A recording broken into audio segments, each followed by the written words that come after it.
So, Chris is the president of Bear Logistics. I'm not going to use the real president's name. I'm going to use Chris's name because I'll mess it up otherwise. So, Chris, thanks for inviting me in today. So obviously we're here to talk about your business, what's been going on over the last 2-3 years, where do you see things going, and how does that impact insurance? Just so I'm cognizant of time, how much time did you set aside for us to chat this morning? So about an hour. That should be lots of time. Great. Now, Chris, as you were thinking about me coming in to talk to you, were there some specific questions you wanted to learn about Cambridge Insurance Brokers or Andrew Wall? What do you want to make sure we discuss? So this is a good use of your time. Well, I just want to make sure that I'm getting the best bang for my buck, that I'm being looked after.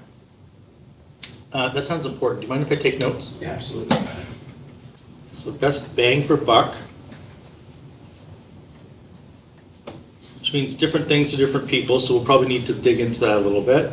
And what was the second thing you said? Just that I'm being looked after. Being looked after. And you're saying that because? I'm saying it because I don't feel like I'm that warm and fuzzy feeling like I used to feel when I first went with first time unit. No, that's my happy thing today. Okay. Is that the green company by the 401 by any chance? Yeah, it is. Cowan's a pretty big company. Yeah.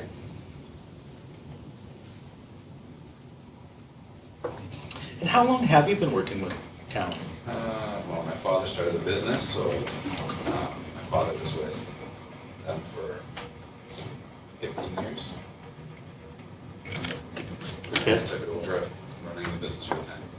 So altogether, probably 25 years. Wow.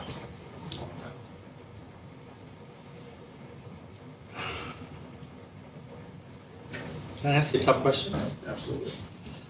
When I sit down with business owners who've been in a 25-year relationship, I often hear, it's longer than my marriage. Are you actually considering the divorce point? I am. I'm open to it. That's why I have you in today. Okay. That's why we reached out to you. Yeah. No, I appreciate that. I just had to ask that question. No, absolutely.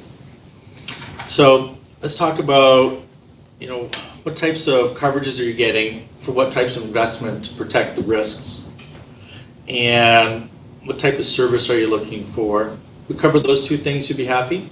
Absolutely. Is it okay if I share how I typically like to engage here?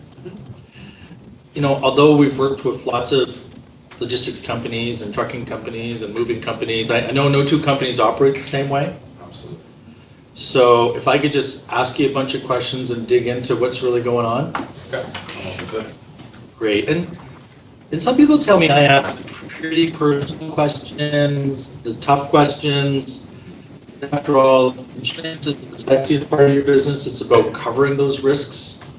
If I don't really understand what those risks are, then I can't give you the right coverage. Are you okay if I ask those tough questions? Absolutely. Great. And I guess you do sales in your company from time to time? Yes, we do. We have a couple of employees that do that. Yeah, and sometimes you used to? Used to. Yeah.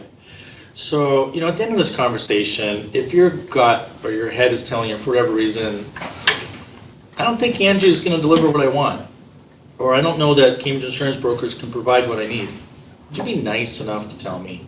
Oh, for sure. I appreciate that. No problem. And, I'm a straight shooter. If I don't think I can improve upon what you currently have in place, I'll tell you that. Now, if we're not saying that, typically what happens is people are saying, well, Andrew, I know you can't compare apples to apples unless I actually provide you with my current coverage. So maybe that's handy, or maybe you need to email that to me later. But if we're not saying no, then I typically am going away investing a lot of hours to research all the different insurance markets that we have available to find the best coverage for you, and then be able to make sure that we're not missing any of the gaps. And then typically you'd be inviting me back in to show you what the differences are and walk you through that. Now, I'm not saying we're going to do that, but if we're not saying no, that typically is the next step. Does that make sense? Makes sense. And do your sales guys ever tell you, they're pursuing opportunities, they've met with them, they've given them a quote, and you're saying, hey, when are we scheduling the guys? And they say to you, well, they told me they just had to think about it. Does that happen? Quite often. And is it quite often that those people that say they're going to think about it actually never materialize? This is true. So is it okay if you and I don't do that to each other today? Absolutely. Appreciate that. Appreciate that. So Chris, you were kind enough to tell me on the phone earlier that you've got about 15 employees. I think you've got a fleet of 9 vehicles. You're leasing this warehouse space. You don't own it. Correct. What's the duration of the lease left? We're locked into a 5-year lease. 5-year, and you're what year in? We're in the 3rd year right now. Okay. And at this point in time, do you think you're going to stay? We might be outgrowing this warehouse, and we might either look for another location or just expand, use this warehouse, and obviously look for another. But ideally, I'd like to purchase a commercial property in the next little while. Okay. So ideally for you to purchase, what would have to happen? Well, I'd have to be making more money. Pardon? I'd have to be making more money. Okay.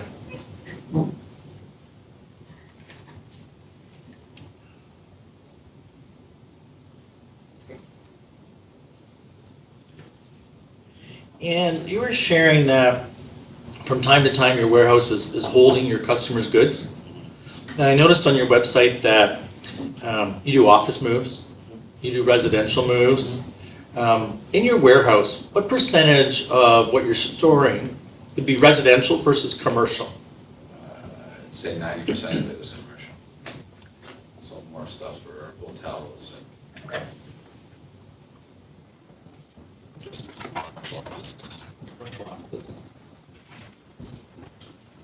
And then 10% residential? yes. And by residential, do you mean things like fridges and stoves, couches, or? Usually, generally speaking, like across province, so something that would be Ontario, BC, or BC to Ontario, or 5-hour commute to Sudbury.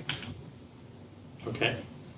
And just out of curiosity, I'm guessing from time to time you've got some pretty interesting goods that you're storing that might have a lot of antique elements or maybe something pretty pricey. What's some examples of some pretty cool things you've stored? Pianos, some artwork. Artwork. Okay. Anything else? Not that I can think of right now. Some ATVs. Some ATVs. Oh, good. You got some people that like to have fun outdoors. Anything else? We once had a boat in here. Okay. Any RVs? No. Do you have cars that you're storing for a while when you're moving people back and forth? They're usually, generally speaking, stored in other location. So they themselves. Okay. And does your current insurance policy cover you for storing other people's property? Yes, it does. You seem to be hesitating. Well, I'm not sure if it would cover the whole value, you're saying, but that's something that I definitely have to look at.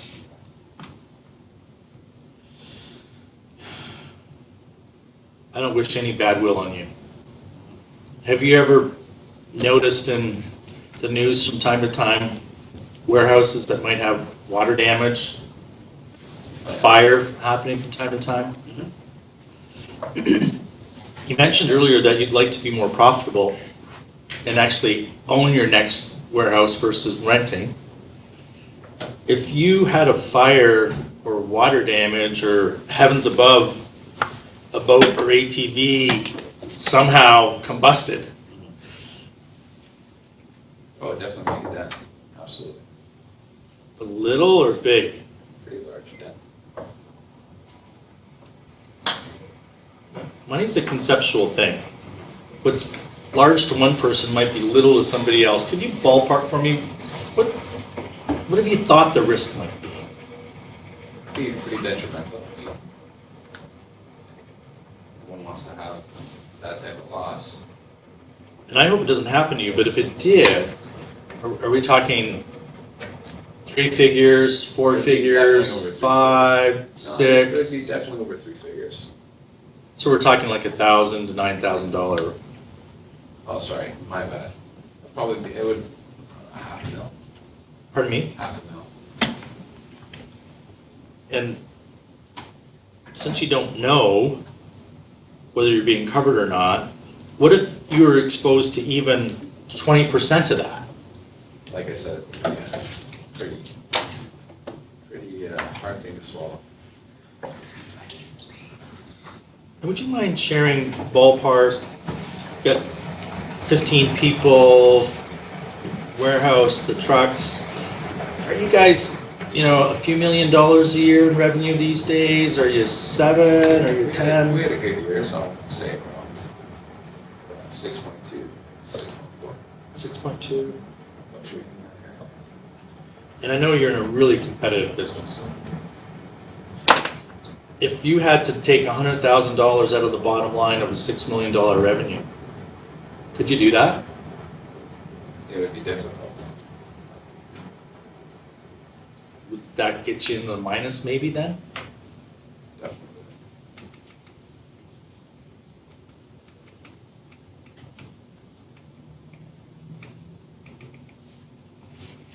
Married? Yes. Is your wife independently wealthy? No, she's a stay-at-home. Okay. So if there's an exposure, you need to have the ability to manage it yourself. Yes, you're absolutely right. So would you like our help to make sure you know whether you're at risk or not and minimize this to the maximum capability? Absolutely, I would.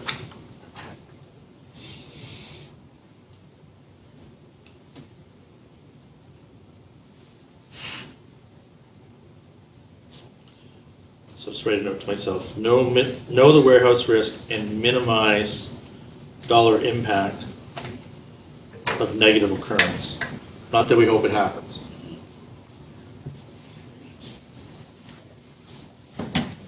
Now, you're kind enough to share that when we talked in this email that you're concerned about some of the rising costs in your business, specifically insurance, fleet maintenance, and fuel costs. I can't affect the fuel costs. You're concerned, like so many other trucking companies, about finding drivers, period, let alone good quality drivers. And you've been concerned about poor service. If you were to prioritize for me, this is my number 1, number 2, number 3 concern, how would you do that? I'd say they're all pretty important. And if one was the most important? I would say rising costs. Okay. Least of the other 2? Qualified drivers, poor service? I'd say poor service. So that's number 3. Drivers number 2.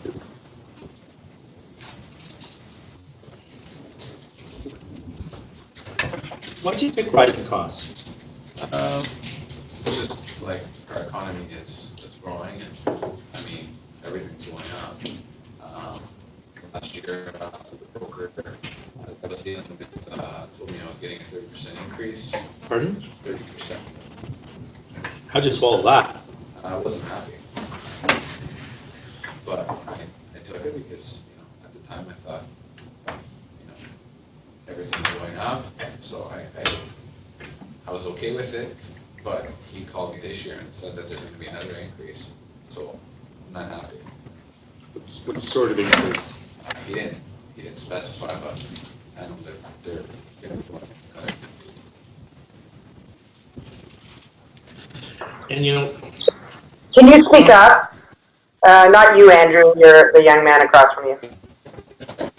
so you're saying your insurance cost went up 30% last year. You somehow sucked that up. He's told you it's going to be higher again this year. Help me out. Have you had accidents? No, I haven't had any accidents. That's just it. I don't have a conclusion as to why these costs are going up. No claims. No claims, squeaky clean. What's the quality of your drivers? Has that changed over the years? No, same drivers for the past 5 years. They've all got experience, and as far as I know, they're pretty clean as far as tickets. As far as you know. As far as I know, Who pays the insurance for the fleets? we do. Is there, not that you would know all this stuff, but is there somebody in your office that would know if they got tickets? Yeah, usually they're told, or my assistant's told that, hey, there's a surcharge for this specific employee. And at that point, we discuss it with them, and if there's a difference in cost, then we ask for that difference, and we look at passing it on to the employee.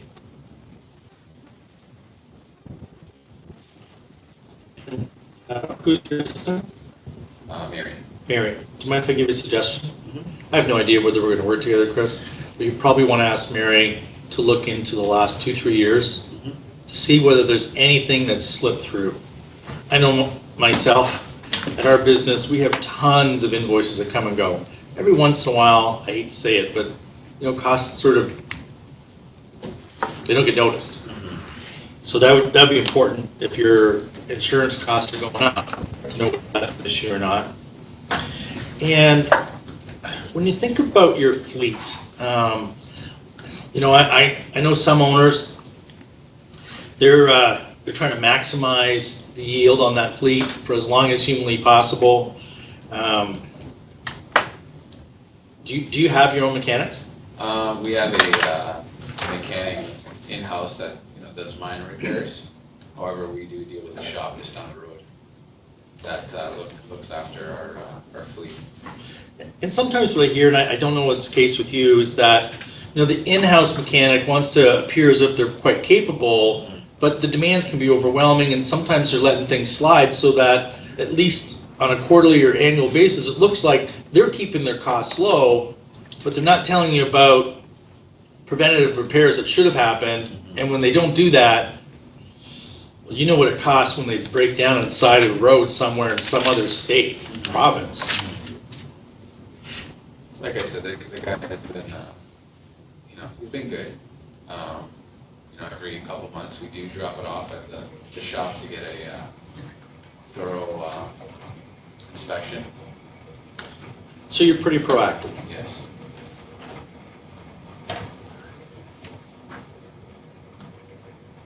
And your fleet is on average how old?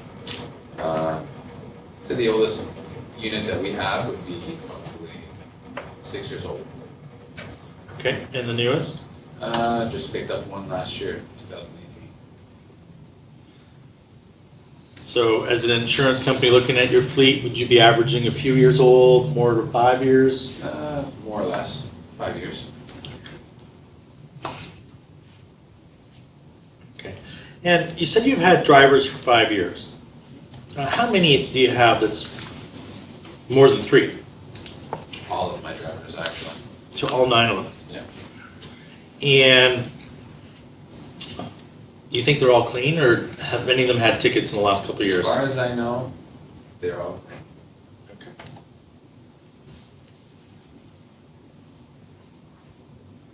And you said that you're concerned about getting drivers. How's that impacting your ability to grow? Is it impacting sales at all? Are you restricting opportunities because you don't have the drivers to haul the goods? Well, absolutely it is. I mean, everything that you just stated, that's what's happening, and it's obviously impacting the way I run the business. And for me to progress, I need to hire I'd like to hire at least 2 or 3 more drivers by the end of the year.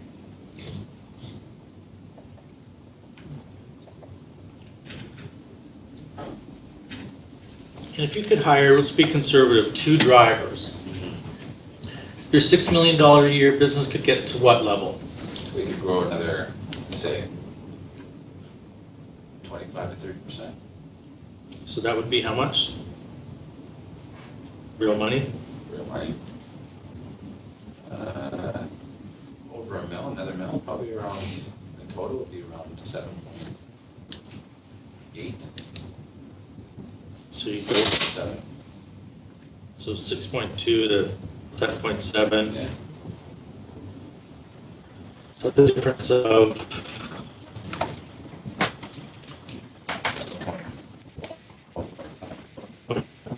Thank you. No worries. Arts grad. We didn't spend a lot of time on the math side of the campus.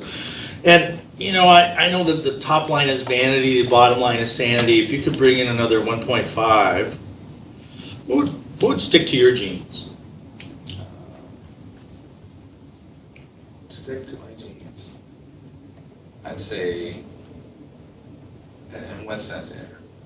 So net margin, end of the day, are you keeping 5% of the money, 10%? I'd say I'd be keeping about 10% of the money. 10% of 1.5 million. Yeah. Okay, how much? I know you've got a laptop, is there a calculator on there somewhere?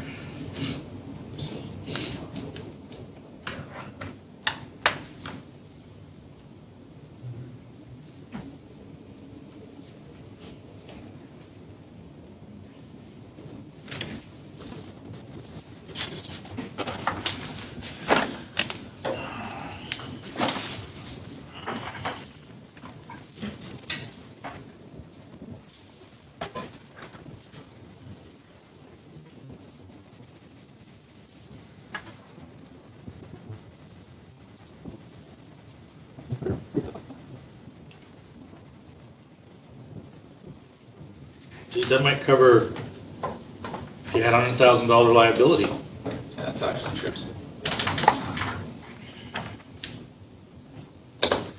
So if you have an insurance company that's not like in trucking companies, and your premiums keep going up, it's probably going to be harder for you to add drivers. Most definitely will be. So it sounds like you really need to find a company that is still open to it. You know, I don't know about you, but I drive a 401 all the time. Particularly this last winter, there was a lot of times when I wasn't able to drive to work very easily because some transport was involved in some accident. That doesn't need to be your truck. But the more times people see that in the news, the more time insurance companies, which don't like taking risks, you probably know that, they just keep tracking it. But the other thing I know is that, well, let me ask you a question.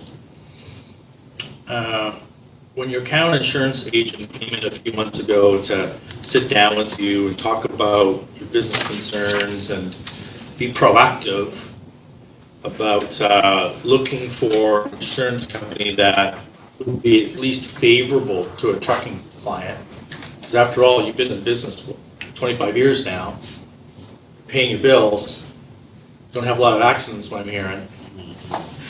When they came in to talk to you about that, what do they suggest would be a good option in terms of finding the right insurance coverage for you?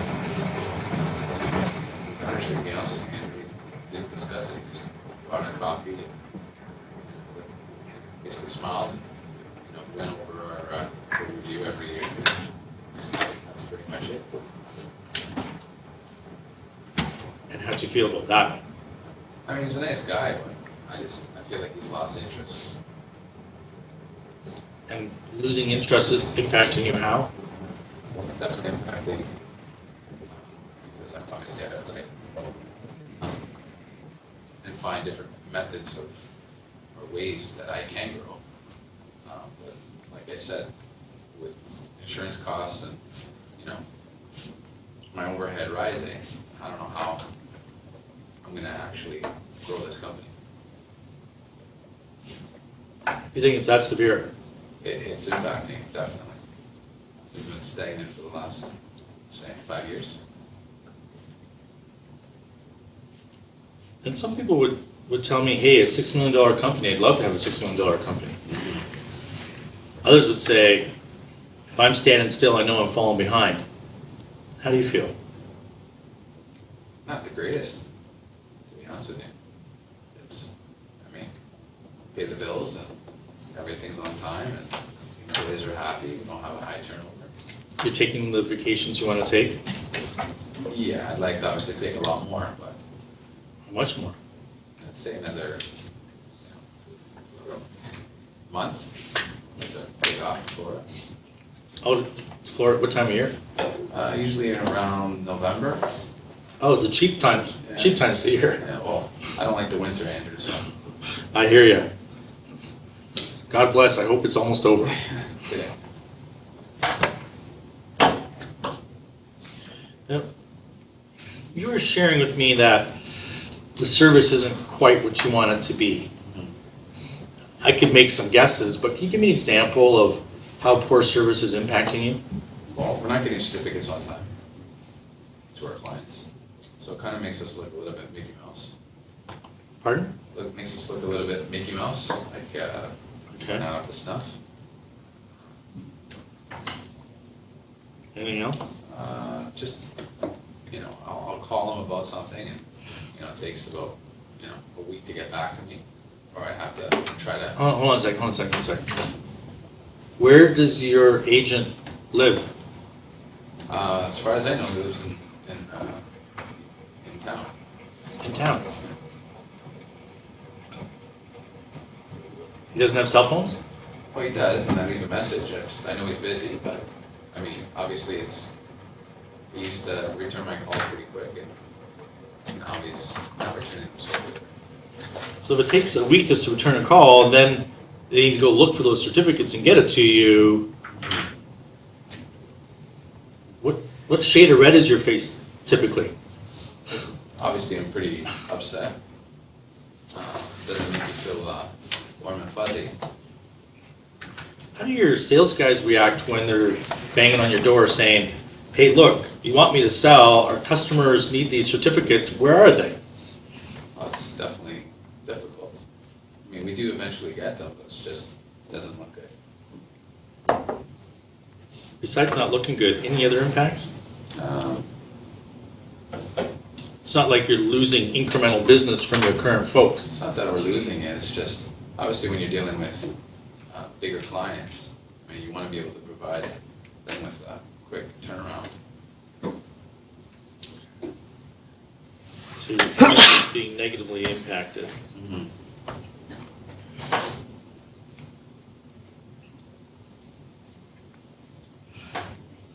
By poor, lackluster service. So let me see if I've got these issues right, Chris. You're providing a good service to your clients by warehousing product, but you're not sure if you're well covered for that. And if there was a negative situation, you really don't know the dollar impact and you want that resolved.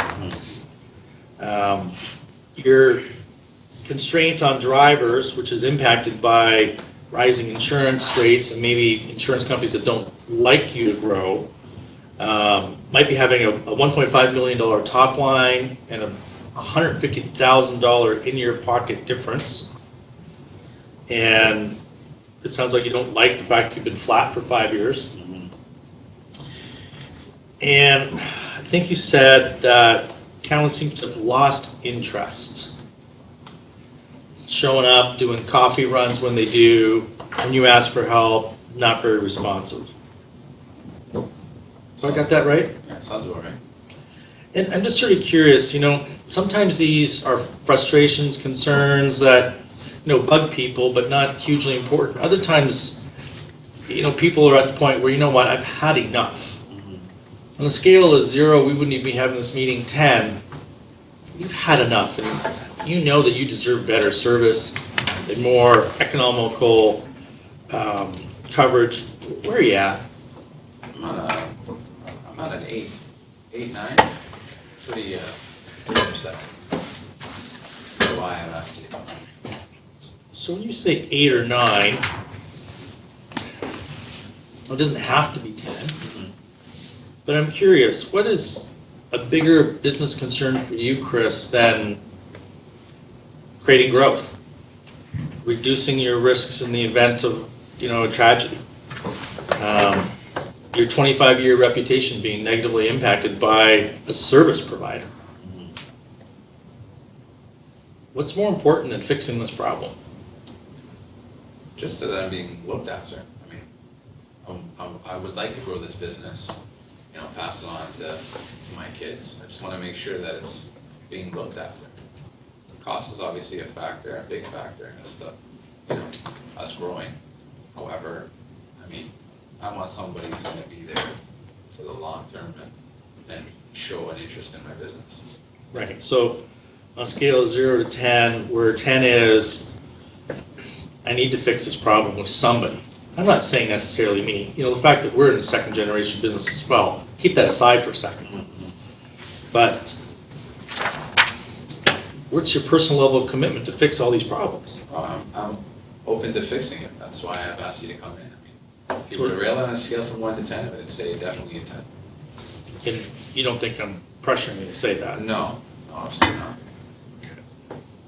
So, do you mind if I share with you how we typically work with clients to make sure they're well taken care of? Yeah, go ahead. Just as we've done here today, we have a good solid conversation around the business terms. If you don't mind, if you're open to it, I'd like to take a walkthrough so that I can see what's really in your warehouse, and we can talk about what's the variation of stuff that's stored there. If it would be possible for me to leave with your current coverage, I could take a look at the fine print. I know a lot of business owners, they just have so many things on the go. They're often not reading the really fine print. That's our job. So that we'd go away and take a look at, can we find better coverages for you? And can we reduce your risk in the event of a tragedy? Because at the end of the day, insurance is all about an investment to take care of a bad situation if it should happen. Not that we want it to happen, but if it does, we don't want your family, we don't want you impacted. Do you guys think you'd be able to invest that amount of time? Yeah, we could do that right now. I'll give a call to Mary, and we'll walk you through the warehouse, and I'll see if she can pull out the documents for you to take on your way. Okay, that'd be great. And not that we can necessarily match what you've been spending with Cowan, but do you mind sharing with me ballpark, big picture? Do you have a monthly or do you pay annually for your? We pay monthly. Monthly. Is it just commercial insurance? Do you have any other? We do have our home with them. Okay. But that's obviously something I definitely consider moving over to you if it's reasonable. And Yep. Any vehicles? Yeah, it's actually in the fleet. So Okay. put our Personal vehicles are in two fleet. personal vehicles in our fleet. Any other toys? We just have a cottage of Scope, which is That's, also with them as well. Yeah. does cottage have a boat? No, Sea-Doo? I have to make money in order to get that boat. So But the good thing is your kids haven't been complaining about that. no, they haven't. What kind of boat have you been looking at on the lake? Just something, go fishing and the kids. So on a monthly basis, ballpark, what have you been investing so far? I couldn't really tell you, to be honest with you. Mary probably could. Mary could, yeah, definitely. She looks after the finances.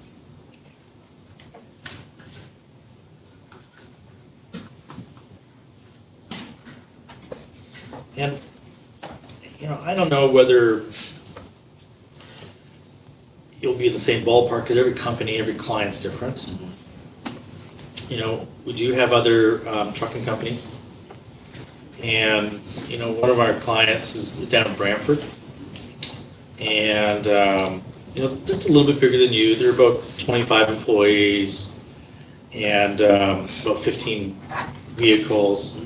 And, they're currently in and around the $6,000 a month range. And again, I have no idea what you'll be until I do my homework. But let's pretend you're a ballpark somewhere around that. I'd be open. Like I said, show me what you can do. Like I said, it's not just about cost, it's about service as well, right? Right. And making sure you know what risks you do or do not have. I don't mind paying as long as I'm looked at. So we're sitting here today, March 12th. Did you say you are a July 1st anniversary? I'm trying to remember. Yeah. Don't you people make decisions the same way?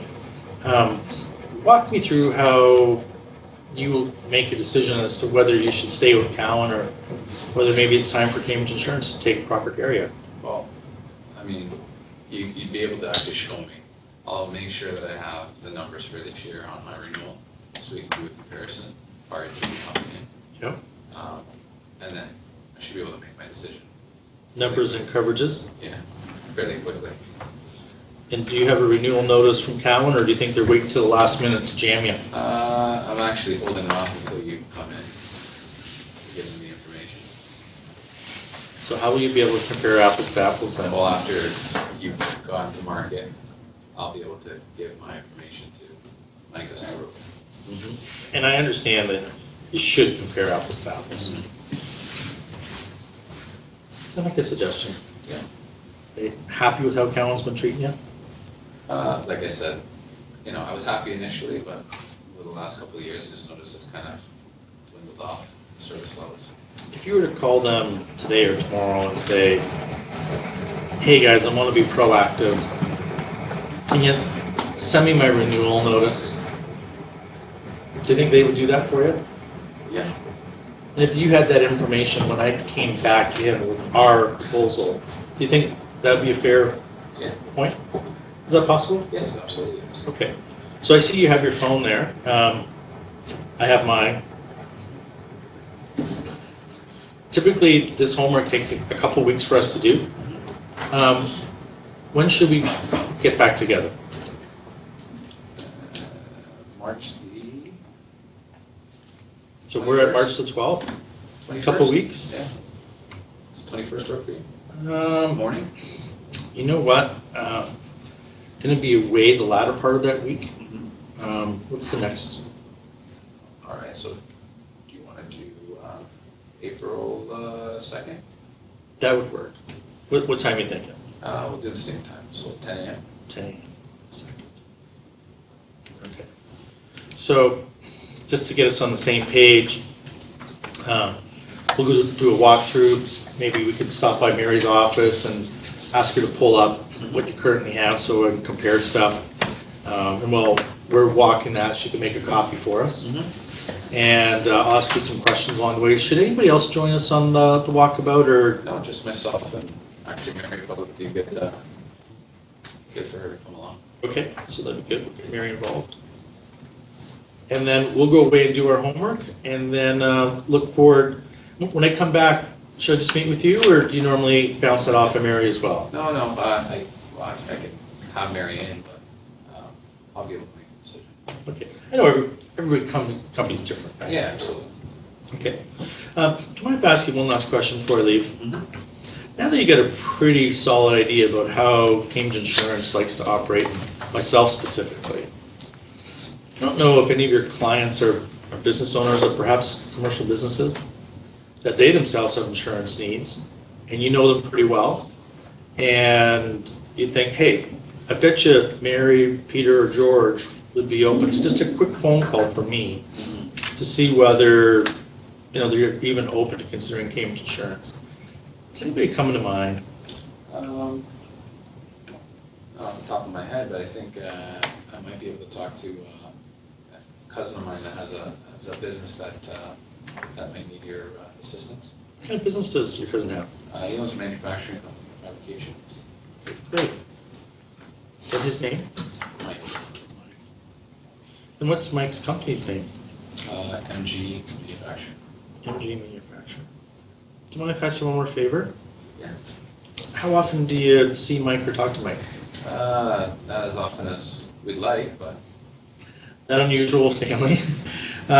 If you gave him a call and he was busy, you left a message, would he call you back? Oh, absolutely would. If you wouldn't mind doing that, and just say, hey, after all these years, I thought it was time to look around the marketplace, and I met Andrew Wall with Cambridge Insurance Brokers. He seems to be pretty personable, only if you believe that. I was hoping you'd say that. And, he seems to be doing a thorough job for us. Would you be open to him having a 5-minute phone call with you? Yeah, definitely. Most definitely. That'd be super. And then, here's my business card. So if he's open to that, if you send him an email and me an email, then I'll give him a call. And if he says, you know what, I could not be happier with who I'm working with, then I won't call him. Okay. Make sense? Makes sense. Okay, appreciate your time this morning, Chris. Thanks, Andrew. I'm good. So we'll stop there. Can we stop recording? All right.